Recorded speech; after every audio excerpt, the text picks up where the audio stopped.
பண்ணையெல்லாம் பொன் பொழிக்க செய்திடுவோம், அதில் பன்மடங்கு உற்பத்தியை பெருக்கிடுவோம். பண்ணையெல்லாம் பொன் பொழிக்க செய்திடுவோம், அதில் பன்மடங்கு உற்பத்தியை பெருக்கிடுவோம். உழவர் உலகம். கண்மணி பொல்லல் மணியை வளர்த்திடவே நாடும் கருத்துரைக்கும் ஒளிபரப்பை கேட்டிடுவோம். கண்மணி பொல்லல் மணியை வளர்த்திடவே நாடும் கருத்துரைக்கும் ஒளிபரப்பை கேட்டிடுவோம். அங்கக வேளாண்மை தொடர் நிகழ்ச்சி.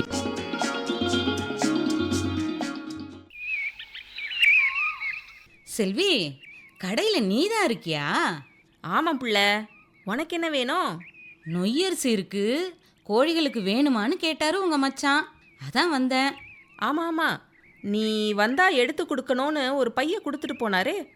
இதோ இந்தா இருக்கு, இந்தா பிள்ளை எடுத்துக்க. கொண்டா கொண்டா.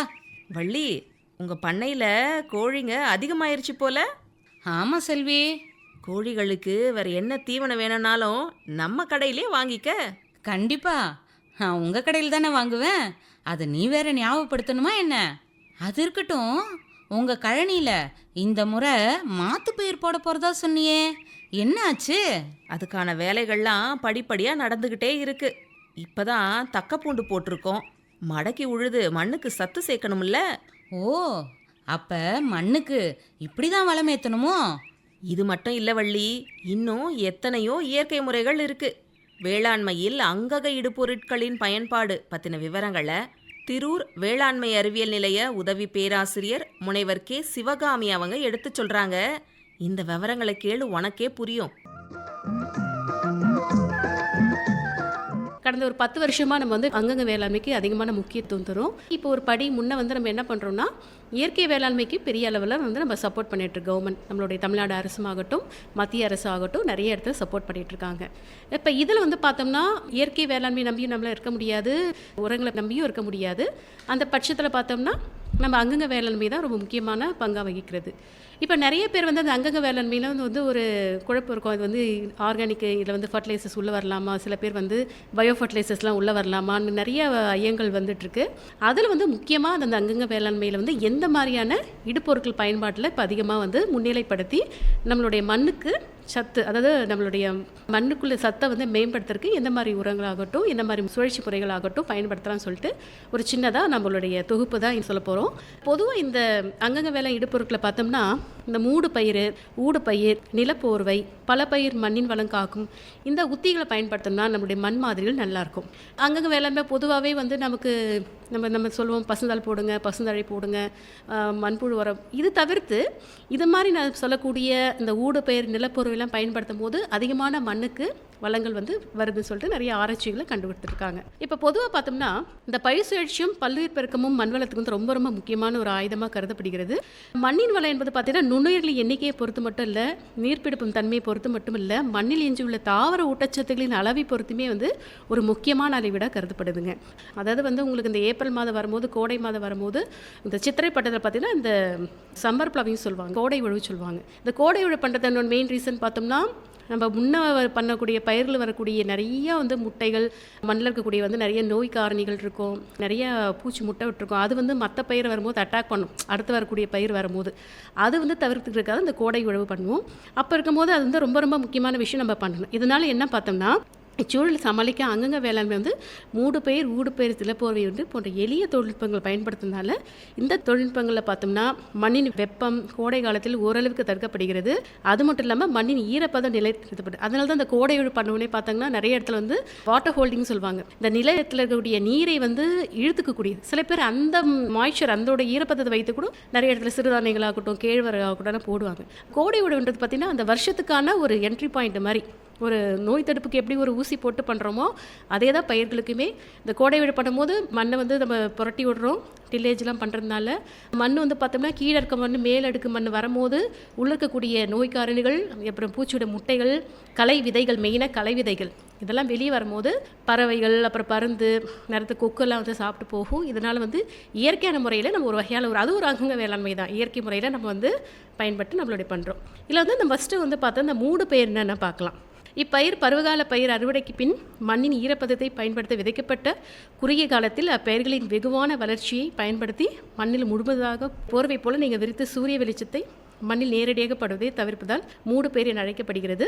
இப்பயிர்கள் பயிறு வகை பயிர்களாகவோ அல்லது வேறு வகையாகவோ இருக்கலாம். ஏன் இந்த மூடு பயிர் சொல்கிறோன்னா, சில இடத்துல பார்த்தோன்னா எங்கெல்லாம் வாய்ப்பு கிடைக்குதோ, இப்போ பயிர்கள் இடைவெளிக்கு போகிற வச்சுக்கோங்களேன், ஒரு மக்காச்சோளம் போடுறீங்க, இல்லைன்னா ஒரு வேறு பயிர் கொஞ்சம் இடைவெளி அதிகமான பயிர்கள் போடும் போது அந்த இடைவெளி நல்லா வெளிச்சத்தில் பண்ணும்போது உங்களுக்கு நல்லா தெரியும். களை விதைகள் பார்த்தீங்கன்னா சூரிய ஒளி நீர் எதனா கிடைச்ச உடனே நம்ம பயிருக்கு முன்னே அதான் நிற்கும் இல்லையா, அது மாதிரி பட்சத்தில் நம்ம அதுக்கு இடம் கொடுக்கக்கூடாது. அப்போ இந்த மூடு பயிர் பார்த்தீங்கன்னா பொதுவாகவே பயிர் வகை பயிர்கள் தான் போடுவாங்க. நீங்களே பார்த்துருப்பீங்க, நிறைய ஊர்லலாம் பார்த்தீங்கன்னா உளுந்து, பச்சை பயிறு, வேர்க்கடலை இதெல்லாம் போட்டோன்னா உங்களுக்கு சீக்கிரமாக மண் கடகடன் கவர் பண்ணிடும். ஸோ கவரிங் கிராப்ஸ் சீக்கிரமாக கவர் பண்ணுறதுனால பார்த்தீங்கன்னா களைகள் வராமல் இருக்கிறதுக்கு ஒரு முக்கியமான விஷயங்களை பண்ணுவாங்க. இப்போ நீங்கள் இந்த பக்கம்லாம் போனீங்கன்னா உங்களுக்கு பையூரில் சைட்லலாம் பார்த்தீங்கன்னா நிறைய இடத்துல பார்த்தீங்கன்னா இந்த கொள்ளு போடுவாங்க. கொள்ளு நல்லா தெரியும். பயிர் வகை பயிர் மட்டும் இல்லை, மண்ணோடைய அதிகமான சட்டத்தை நிலைநிறுத்தத்துக்கு கொள்ளு முக்கியமான பயிராக இருக்கிறது. இப்பயிர்கள் பார்த்தீங்கன்னா பயிர் வகை பயிர்களாக அல்லது வேறு வகையாக எதாவது இருக்கலாம். அது மாதிரி பார்த்தா மூடு பயிர் என்னென்ன சொல்லலாம் பார்த்தீங்கன்னா தட்டைப்பயிர் எடுத்துக்கலாம், நரிப்பயிர் எடுத்துக்கலாம், கொள்ளு எடுத்துக்கலாம், பாசிப்பயிர் எடுத்துக்கலாம் போன்ற எல்லா வகையான பயிர் வகை பயிர்கள் தான் இந்த மூடு பயிர்களாக பயன்படுத்தப்படுகிறது. ஸோ இது பண்ணுறதுனால என்னென்னா சீக்கிரமாக மண்ணை கவர் பண்ணுறதுனால நமக்கு நியூட்ரியன்ட்டும் நமக்கு சாயிலில் ஸ்டோர் ஆகும். அது மட்டும் இல்லாமல் உங்களுக்கு களைகள் வராமல் இருக்கும். அடுத்து பார்த்தா ஊடு பயிர். இப்போ நான் மூடு பயிர் சொன்ன மாதிரி பயிர் வகை பயிரை வச்சு பண்ணிக்கலாம். ஊடு பயிர்ன்றது என்னன்னு பார்த்தோம்னா, எதனாச்சும் ஒரு முக்கியமான மெயின் கிராப் சொல்லுவாங்க. அதாவது இப்போ மக்காச்சோளம் போடுறோம்னு வச்சுக்கோங்களேன், வரிசை மிகுந்த பயிர்களாக மக்காச்சோளம், சோளம், அப்போ கம்பு, அப்போ போடும்போது அதோடைய வரிசைக்கு பார்த்தீங்கன்னா உங்களுக்கு இடைவெளி இருக்கு இல்லையா, அதில் நீங்கள் எதனாச்சும் ஒரு ஊடு பயிர்கள் போட்டு நம்மளுடைய மண் வளத்தை காக்கலாம். அப்படி பார்த்தா என்ன பண்ணலாம் பார்த்தீங்கன்னா, கோடையில் பருவகால பயிருக்கு பின் அகன்ற இடைவெளியில் உள்ள பயிர்கள் பெற வேண்டிய காலத்தில் பயிரின் முன்வளர்ச்சி காலகட்டத்தில் இரு பயிர்களுக்கு இடையே உள்ள இடைவெளியை மறைக்க குறுகிய கால பயிர்களை உளுந்து அல்லது பாசிப்பருப்பு, தட்டைப்பயிர் போன்றவை பயிரிடப்பட்டு மண்ணின் வளத்தை காப்பது ரொம்ப ரொம்ப முக்கியமான விஷயம். நிறைய கிராமத்துலலாம் பார்ப்பீங்க, நிறைய ஊரில் நம்ம போகிற வழியிலலாம் பார்ப்போம், மக்காச்சோளத்து நடுவில் பார்த்தீங்கன்னா பச்சை பயிர் இல்லைன்னா உளுந்து போடுவாங்க. சில இடத்துல வேர்க்கடலை போடுறாங்க. சில பார்த்தீங்கன்னா வேர்க்கடலை வயலில் பார்த்தீங்கன்னா நடுவில் உங்களுக்கு கிடைக்கும் போது மக்காச்சோளம் உண்ணுவாங்க. ஸோ நம்ம இந்த ஊடு பயிர் போடுறோம். என்ன நன்மைகள் பார்த்தோம்னா, அந்த ஊடு பயிர்கள் வளர்வதால் களைகள் கட்டுக்குள் வைக்கப்படுகிறது. மெயினாக பார்த்தோன்னா களைகள் கட்டுக்குள் வைக்கப்படுகின்றன.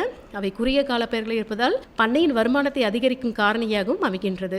இதுதான் மெயினான ஊடு பயிர். இப்போ பார்த்தீங்கன்னா நம்ம இப்போ திருவண்ணாமலையெல்லாம் போனீங்கன்னா நிறைய சிறுதானியங்கள் இருக்கும். இப்போ சிறுதானியங்கள் நடுவில் நிறைய இந்த ஊடு பயிரை பார்த்தீங்கன்னா மக்காச்சோளம் போடுறாங்க. அப்புறம் மலையில் பார்த்தீங்கன்னா ஜம்னாமத்தூர் போன்ற அந்த மாதிரி ஊர்லலாம் பார்த்தீங்கன்னா நிறைய இடத்துல ஒரு 6 ரோ சாமையை போடுறாங்கன்னு வச்சுக்கோங்களேன். இந்த 7வது வரிசையில் பார்த்தீங்கன்னா ஆமணக்கு, முத்துக்கொட்டைன்னு சொல்லுவாங்க, ஆமணக்கு போடுறாங்க. அப்போ அந்த விவசாயிக்கு பார்த்தோம்னா என்ன ஆகுனா, இப்போ சாமை ஒரு 3 மாத பயிர் இல்லைங்களா, அது வரத்துக்குள்ளேயே இந்த ஆமணக்கு ஸ்லோவாக தான் ரைஸ் ஆகும். ஏன்னா அது கொஞ்சம் 6 மாத பயிர், கொஞ்சம் அது மேலே எழும்புறதுக்குள்ளேயே சாமை அறுவடை பண்ணிடலாம். இது ஒரு வகையான அங்கக வேளாண்மை ஒரு பங்காக வகிக்கிறது. அடுத்து பார்த்தோம்னா நிலப்போர்வை. இந்த நிலப்போர்வை அல்லது மூடாக்கு என்பது மண்ணில் சூரிய ஒளி நேரடியாக படுவதை தவிர்க்கப்படுகிறது. இது ஒரு முக்கிய ஆயுதமாக கருதப்படுகிறது. அது மட்டும் இல்லாமல் இவ்வாயுதம் தாவரங்களின் கழிவுகளாகவோ இல்லை எளிதில் மறக்கக்கூடிய செயற்கை பொருட்களாக இருக்கலாம். தாவர கழிவுகள் என்பது ஒரு குறிப்பிட்ட காலம் போர்வையாகவும் பிறகு மட்கிய பின் மட்கும் உரமாகவும் பயன்படும் தன்மை உடையது. மரக்கழிவுகளை பயன்படுத்தும் போது எதிர்மறையாக இல்லாதிருத்தல் உள்ளது. உதாரணத்தை பார்த்தீங்கன்னா தென்னை நார் கழிவுகளை பல வருட பயிர்களுக்கு பயன்படுத்தினால் பெரியதொரு எதிர்விளைவுகளை அப்பயிர்களுக்கு ஏற்படுவதில்லை. ஆனால் குறுகிய கால பயிர்களான தென்னை நார் கழிவுகளை பயன்படுத்தப்படும் போது அவை உருமாற்றம் பெற நீண்ட காலம் எடுப்பதால் அந்த பயிர் வளர்ச்சிக்கு இடையூறாக அமைய வாய்ப்புகள் உண்டு. அது மட்டும் இல்லாமல் இந்த மூடாக்காக செயற்கை பொருட்களை, அதாவது பாலித்தீன் விரிப்புகள் பயன்படுத்தப்படுகின்றன. அவை பயிர்களின் வளர்ச்சி முடிந்த பின் அகற்றுவதற்காக சாதகமாக இருக்கதால், இல்லையெனில் அவற்றின் துகள்கள் மண்ணில் தங்கி மக்காத நிலையை அடைந்து மண்ணிற்கு கேடு விளைப்பதாகவும் தெரிய விழுந்தது. இந்த நிலப்பொருவை பார்த்தீங்கன்னா உதாரணத்துக்கு நிறைய இடத்துல இந்த கரும்பு விவசாயிகளும் பண்ணோம்னா நடுவில் கரும்புக்கு நடுவில் நிறைய லெவலில் இருக்கும். அந்த இடத்துல கூட நம்ம இந்த கரும்பு தொகையை நம்ம பறித்து மூடாக்க பயன்படுத்திக்கலாம். அதுக்கடுத்து பார்த்திங்கன்னா பல பயிர் சொல்லுவாங்க, ஆங்கிலத்தை பாலிகல்ச்சர் சொல்லக்கூடியது. இது பார்த்தோன்னா கோடையின் இறுதியில் பருவ பயிருக்கு முந்தைய காலத்தில் கிடைக்கப்பெறும் இடைக்காலத்தில் பசுந்தழையோ அல்லது பல பயிர்களோ பயிரிட்டு அவற்றை மட்கி உழுது அடுத்த பயிருக்கு உரமாக்குவது முக்கியமான அங்கங்க வேளாண்மையில் ஒரு சிறந்த தொழில்நுட்பமாக கருதப்படுகிறது. இப்போ நிறைய இடத்துல பார்த்தீங்கன்னா இந்த நவதானியா சொல்லிட்டு ஒரு கான்செப்ட் கொண்டு வந்துட்டு இருக்காங்க. சிறுதானியங்களே பார்த்தீங்கன்னா அதாவது 9 வகையான சிறுதானியங்களை நம்ம தூவிட்டு அது நல்லா வந்த பிறகு அதை அறுவடை பண்ணுறதுனால அதிகமான சத்து மண்ணில் நமக்கு கிடைக்கிறது. அது ஒரு வகையான பல பயிர் திட்டம் பண்ணிட்டு இருக்காங்க. இந்த முறையில் பார்த்தீங்கன்னா மண்ணின் வளம் கோடை காலத்தில் காப்பதோடு மட்டும் இல்லாமல் அடுத்த பயிருக்கு தேவையான தாவரச்சத்துக்கள் எளிதில் கிடைக்கக்கூடிய ஒரு முக்கியமான விஷயங்களாகும். நம்ம என்னதான் உரம் இந்த பேலன்ஸ்டாக நம்ம பயன்படுத்தினா இது மாதிரி நீங்கள் வந்து பலப்பயிறு, ஊடு பயிறு, அப்புறம் வந்து வரிசை பயிரெலாம் போடும்போது உங்களுக்கு அதிகமான சத்துக்கள் வந்து மண்ணுக்கு வந்து கிடைக்கிறது. ஸோ இதில் வந்து பார்க்கும்போது இந்த பயிர் தேவையான தாவரச்சத்துக்கள் எழுதி கிடைக்கிறது மட்டும் இல்லாமல் செய்ய தொழில்நுட்பமாகும். உதாரணத்துக்கு எள், சோளம், ஆமணக்கு, தட்டைப்பயிர், அகத்தி, கொள்ளு, கொளிஞ்சி, கேழ்வரகு, உளுந்து, கடலை, சூரியகாந்தி போன்ற எல்லா வகையிலையுமே வந்து திணை, மக்காச்சோளம், சாமை எல்லாமே வந்து இந்த பலப்பயிர்களுக்கு நம்ம பயன்படுத்தி கொள்ளலாம். இந்த பலைப்பயிர் என்பதை பார்த்திங்கன்னா ஒரே வயலில் 7க்கும் மேற்பட்ட பயிர்களை ஒன்றாக விதைத்து அவை பூக்கும் பருவத்தில் மடக்கி உழுதால் மண்ணின் வளம் பெருகும். பொதுவாக தானியங்களில் 2 வகையும், எண்ணெய் வித்துகள் இதுதான் ரொம்ப முக்கியமானது. பல பேர்னால் எல்லாமே ஒரே வகை சீரியலோ அப்படிலாம் போடக்கூடாதுங்க. தானியங்கள் 2 எடுத்துக்கலாம், எண்ணெய் வித்துகள் 2 வகை, பயிர் வகைகள் 2 வகை, அப்புறம் பசுந்தாள் 1 வகை. இப்போ இது மாதிரி ஒரு ப்ரொபோர்ஷனேட்டாக நீங்கள் எடுக்கணும். இப்போ நம்ம சொன்னன்றதுக்காக எல்லாமே சீரியல்ஸாக போடக்கூடாது. அப்போ நம்ம எல்லாம் பண்ணும்போது ஒரு தானிய வகை, ஒரு பயிர் வகை, ஒரு எண்ணெய் வித்து வகையான பயிர்களை வந்து நீங்கள் மண்ணில் கலந்து தூவும் போது உங்களுடைய மண்ணில் வந்து நிலையான சத்துக்கள் நிறைய வந்து மைக்ரோபியல் காம்ப்ளெக்ஸ் வந்து உருவாகும். இந்த ரேஷியோவில் நீங்கள் கொண்டு போய்க்கலாம். தானியங்கள் 2 வகை, எண்ணெய் வித்துக்கள் 2 வகை, பயிர் வகையில் 2 வகை, அப்புறம் பசுந்தாள் 1 வகை, ஒவ்வொன்றும் 1 கிலோ விகிதம். 7 கிலோ ஒரு ஏக்கருக்கு இந்த பாலிகல்ச்சர் சொல்லக்கூடிய பலப்பயிர் பண்ணுறதுக்கு ரொம்ப ஏதுவாக சொல்கிறாங்க. அதுக்கடுத்து முக்கியமான ஒரு விஷயம் பார்த்தோம்னா கால்நடை பட்டின்னு சொல்லுவாங்க, இல்லை ஆட்டுக்கிடை சொல்லுவாங்க, இல்லை மாட்டுக்கிடை சொல்லுவாங்க. இதெல்லாம் நம்மளை முன்னோர்கள் ஒரு காலத்தில் நிறைய பண்ணிட்டு இருந்தது தான். இப்போ தான் வந்து நிறைய புது புது டெக்னாலஜிஸ் வந்தாலும் நம்ம முன்னோர்கள் பண்ணக்கூடிய விஷயங்களையே நீங்கள் ஃபாலோ பண்ணாலே நமக்கு வந்து முக்கால்வாசி நம்மளுடைய மண் மேம்பாட்டிற்கு முக்கியமான விஷயம். இந்த மாட்டுக்கிடைனா என்ன, ஆட்டுக்கிடைனா என்ன? அதாவது கோடை காலத்தில் பார்த்தோம்னா அந்த மூடு பயிரோ நிலப்போர்வையோ பயிரிட முடியாத சூழலில் உள்ள இடத்துல பார்த்திங்கன்னா கால்நடைகளை, அதாவது ஆடு, மாடு இரவில் வந்து பார்த்திங்கன்னா பட்டியல் அமர்த்தி அந்த பட்டியல் அமர்த்தி அவற்றை குறிப்பிட்ட காலத்திற்கு தங்க வைத்து ஆடு மாடுகளின் சாணத்தையும் கோமியத்தையும் மண்ணில் கலக்க செய்வது ஆகும். கிடையமர்த்தல் என்பது கால்நடைகளின் எண்ணிக்கைக்கு தகுந்தவாறு வயலை பகுதியிலாக பிரித்து முழுவதமாக பயன்படுத்தும் பக்குவம். அவை மீண்டும் புதுப்பிக்க காலம் தந்துள்ளது. பட்டி அமைத்து பார்த்தீங்கன்னா பின் நிலத்தை உழுது சாணத்தையும் கோமியத்தையும் மண்ணில் 2ம் கலக்க செய்வது இப்படி அமைந்துள்ள திறனை மேம்படுத்த உதவிடும்.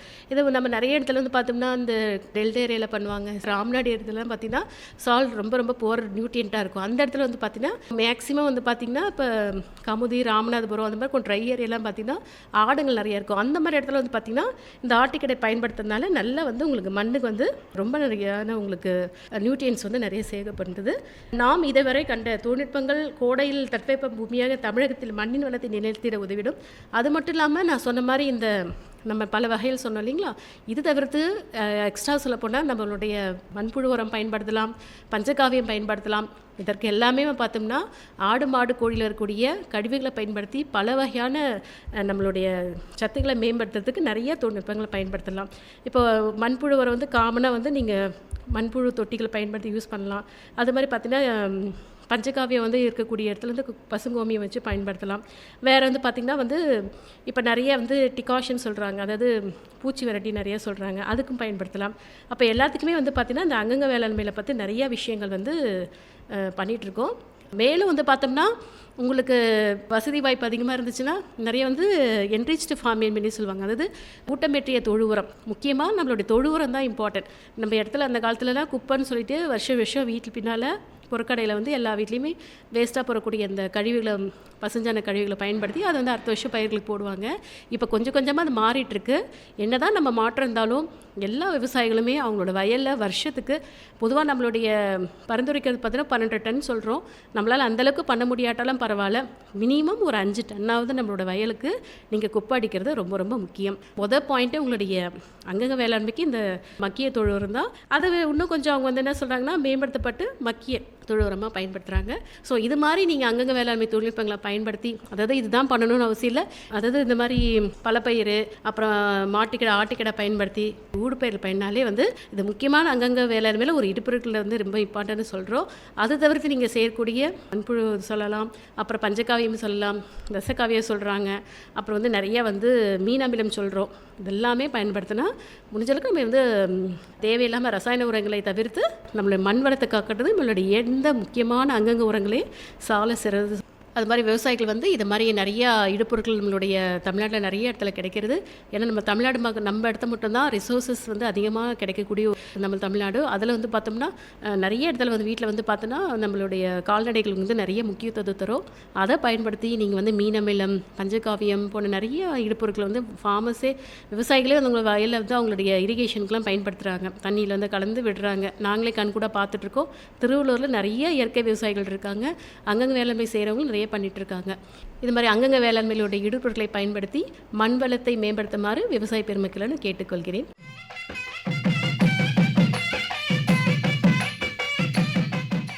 என்ன வள்ளி, வேளாண்மையில் அங்கக இடுபொருட்களின் பயன்பாடு பற்றின விவரங்களை திரூர் வேளாண்மை அறிவியல் நிலைய உதவி பேராசிரியர் முனைவர் கே. சிவகாமி அவங்க எம்புட்டு அருமையாக எடுத்து சொன்னாங்கல்ல. ஆமாம், குறைஞ்ச நேரத்தில் நிறைய தகவல்களை எடுத்து சொல்லியிருக்காங்களே. வேளாண்மையில் அங்கக இடுபொருட்கள்லாம் இம்புட்டு இருக்குன்னு இப்போ நல்லா புரிஞ்சுக்கிட்டேன்.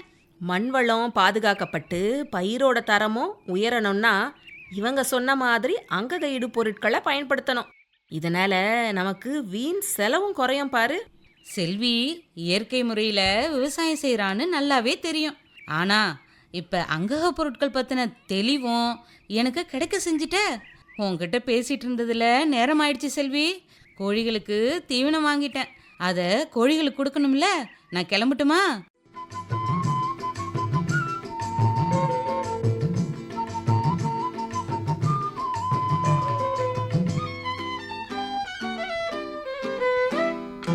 இயற்கையான உரங்கள் அது இயற்கை அளித்த வரங்கள். இயற்கையான உரங்கள் அது இயற்கை அளித்த வரங்கள்.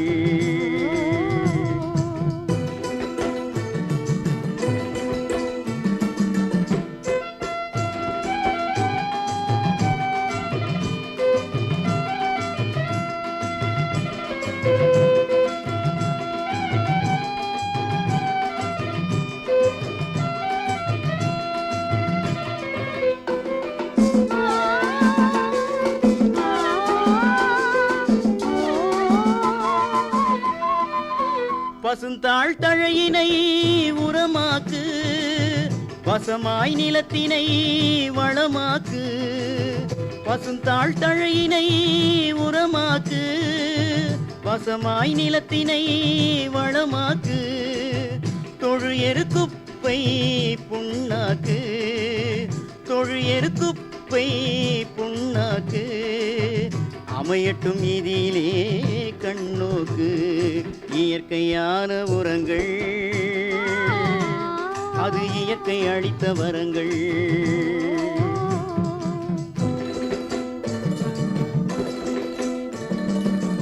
வடிகால் வசதி பொல பொல தன்மை, நிலமகள் பெறுவது முழுவதும் உண்மை. வடிகால் வசதி பொல பொல தன்மை, நிலமகள் பெறுவது முழுவதும் உண்மை. நிலத்தை விட்டே நீங்கி போகும், நிலத்தை விட்டே நீங்கி போகும். களரும் தன்மை போவது நன்மை. இயற்கையான உரங்கள் அது இயற்கை அளித்த வரங்கள். இனி தொடர்வது வேளாண் செய்திகள். வணிக ரீதியில் உதிரிப்பூக்கள் சாகுபடி. மலரியல் துறையானது வேகமாக வளர்ந்து வரும் ஒரு துறையாகும். இது கொய் மலர்கள், உதிரி மலர்கள், அலங்கார செடிகள் மற்றும் மதிப்பு கூட்டப்பட்ட மலர் பொருட்கள் ஆகியவற்றை கொண்டுள்ளதாகும். தமிழகத்தில் மல்லிகை, சம்பங்கி, செண்டுமல்லி, சாமந்தி, கனகாம்பரம், கோழிக்கொண்டை, வாடாமல்லி போன்ற உதிரி மலர்கள் அதிக அளவில் பயிரிடப்படுகின்றன. இந்தியாவில் மலர் வணிகத்தின் மூலம் நிறைய வேலை வாய்ப்புகளும் அது சார்ந்த தொழில் வளர்ச்சியும் பயன்பாடுகளும் பெருகி வருகின்றன. இந்தியாவில் அனைத்து மலர் சாகுபடிக்கும் ஏற்ற பருவநிலைகளும் சூழல்களும் நிலவுகிறது. குறிப்பாக மலர் பயிர்கள் வளர்வதற்கு ஏற்ற குளிர்பருவ தட்பவெப்பநிலை நிலவுகிறது. மேலும் பல மலர் பயிர்களின் பிறப்பிடமாகவும் இந்தியா விளங்குகிறது. இந்திய அரசு மலர்களின் உற்பத்தி மற்றும் ஏற்றுமதிக்காக மானியங்களும் ஊக்கங்களும் அளித்து வருகிறது. மக்களின் வாழ்க்கை தரம் உயர்ந்து வருவதால் படிப்படியாக பூக்களின் மதிப்பு மற்றும் தேவையும் அதிகரித்து வருகிறது. தமிழ்நாட்டில் உதிரி மலர்களான மல்லிகை, சாமந்தி, செண்டுமல்லி, கனகாம்பரம், நறுமணம் வீசும் ரோஜா, சம்பங்கி, கோழிக்கொண்டை, ஆஸ்டர், சைனா ஆஸ்டர், அரளி, தாமரை, வாடாமல்லி, இட்லிப்பூ, செம்பருத்தி மற்றும் கோல்டன் ராட் ஆகிய மலர்கள் சாகுபடி செய்யப்பட்டு வருகின்றன.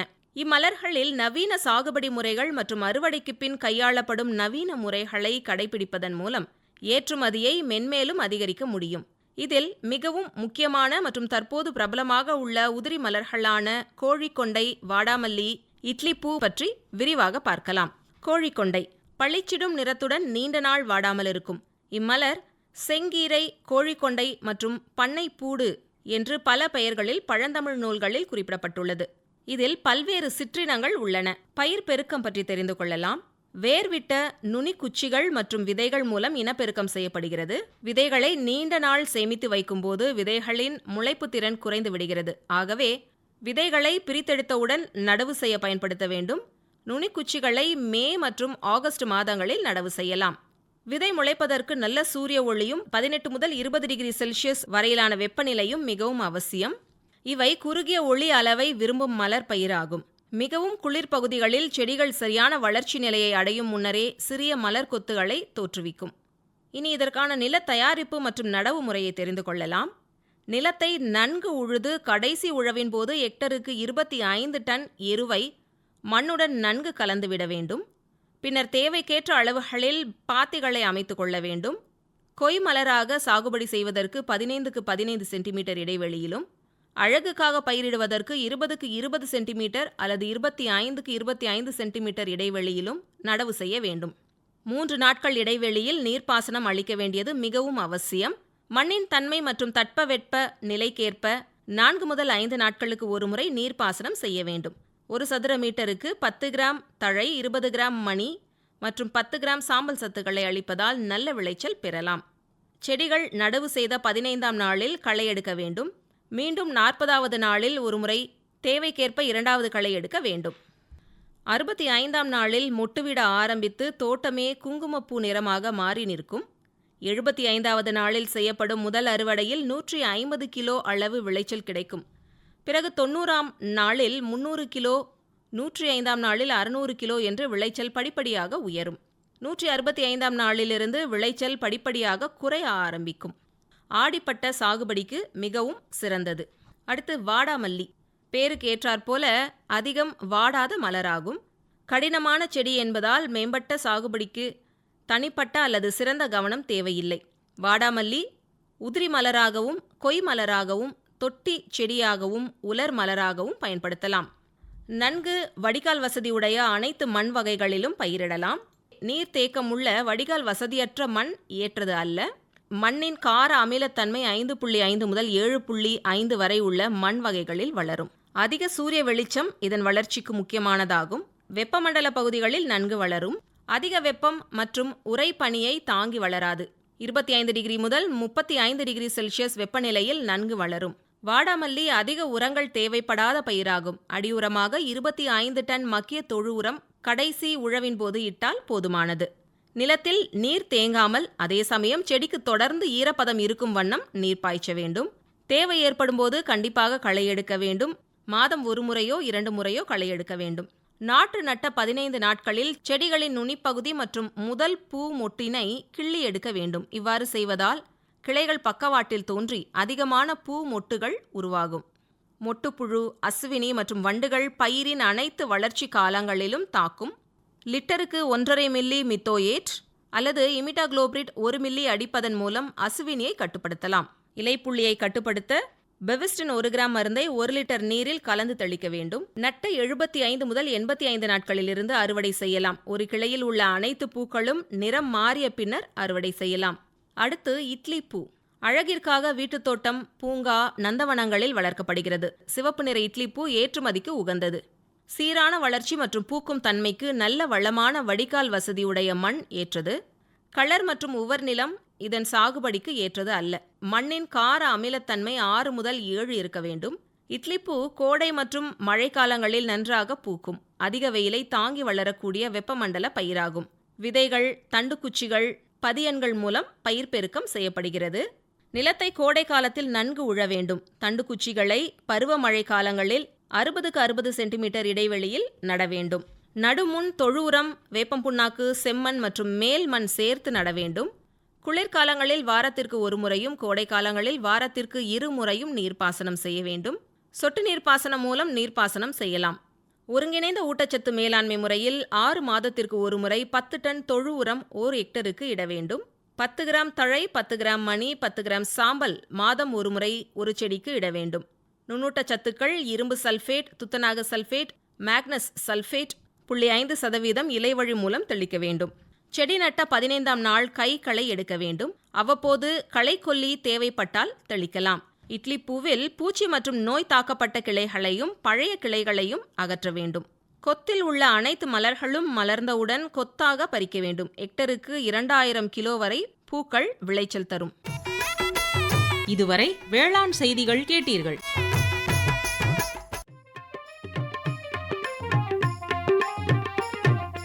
மண்ணின் வளத்தை மிகவும் கூட்டி மகசூல் பெருகச் செய்திடவே நுண்ணுயிர் உரங்கள் உண்மையிலேயே உயிர் உரமாக செயல்படுமே. மண்ணின் வளத்தை மிகவும் கூட்டி மகசூல் பெருகச் செய்திடவே நுண்ணுயிர் உரங்கள் உண்மையிலேயே உயிர் உரமாக செயல்படுமே.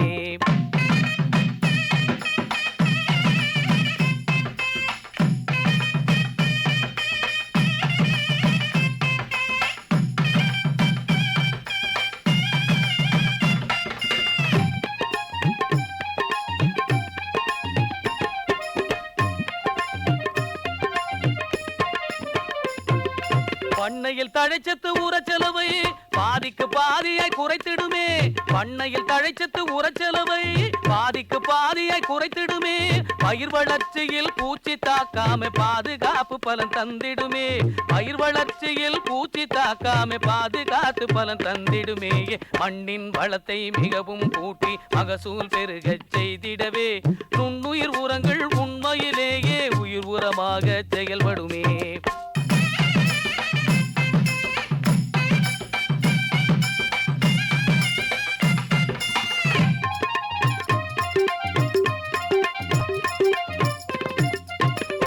கடலை காராமணி அவர உளுந்து பயறு மணிலா வகைக்கு கொண்ட கடலை காராமணி அவர உளுந்து பயறு மணிலா வகைக்கு என்ன கவலை இங்கே பாரு ரைசோபியம் என்ற நுண்ணுயிர் இருக்கு. என்ன கவலை இங்கே பாரு ரைசோபியம் என்ற நுண்ணுயிர் இருக்கு. கம்பு, சோளம், ராகி, நெல், கரும்பு, மக்காச்சோளம், காய்கறி பழங்கள். கம்பு, சோளம், ராகி, நெல், கரும்பு, மக்காச்சோளம், காய்கறி பழங்கள் எந்த காலமும் ஏற்ற பலன் தர இங்கே இருக்கு அசோஸ்பைரில்லம். பருத்தி நெல் காய்கறி பாங்காய் வளர இருக்குது பாரு அசட்டோபேக்டர். பருத்தி நெல் காய்கறி பாங்காய் வளர இருக்குது பாரு அசட்டோபேக்டர். கருத்தாய் கேளு கவனமாய் போடு குறித்தவாறு பலன் கைமேல் பாரு. கருத்தாய் கேளு கவனமாய் போடு குறித்தவாறு பலன் கைமேல் பாரு. மண்ணின் வளத்தை மிகவும் கூட்டி மகசூல் பெருகச் செய்திடவே நுண்ணுயிர் உரங்கள் உண்மையிலேயே உயிர் உரமாக செயல்படுமே. உண்ணும் பொருள் அத்தனையும் விளைத்திடுவோம். நித்தம் உழைப்பால் நில மகளை வணங்கிடுவோம். அமைப்பில் உதவி வி. உஷா. உண்ணும் பொருள் அத்தனையும் விளைத்திடுவோம். நித்தம் உழைப்பால் நில மகளை வணங்கிடுவோம். அமைப்பு எஸ். முருகேசன். பொட்டலையும் பூம்பொழிலாய் திருத்திடுவோம். அதற்கு புத்தம் புது முறைகளையும் புகுத்திடுவோம். பொட்டலையும் பூம்பொழிலாய் திருத்திடுவோம். அதற்கு புத்தம் புது முறைகளையும் புகுத்திடுவோம். இத்துடன் இன்றைய உழவர் உலகம் நிகழ்ச்சி நிறைவு பெறுகிறது. பட்டி தொட்டி சொர்க்கமாக பாடுபட்டே நம் பாரத சமுதாயத்தை உயர்த்திடுவோம். பட்டி தொட்டி சொர்க்கமாக பாடுபட்டே நம் பாரத சமுதாயத்தை உயர்த்திடுவோம்.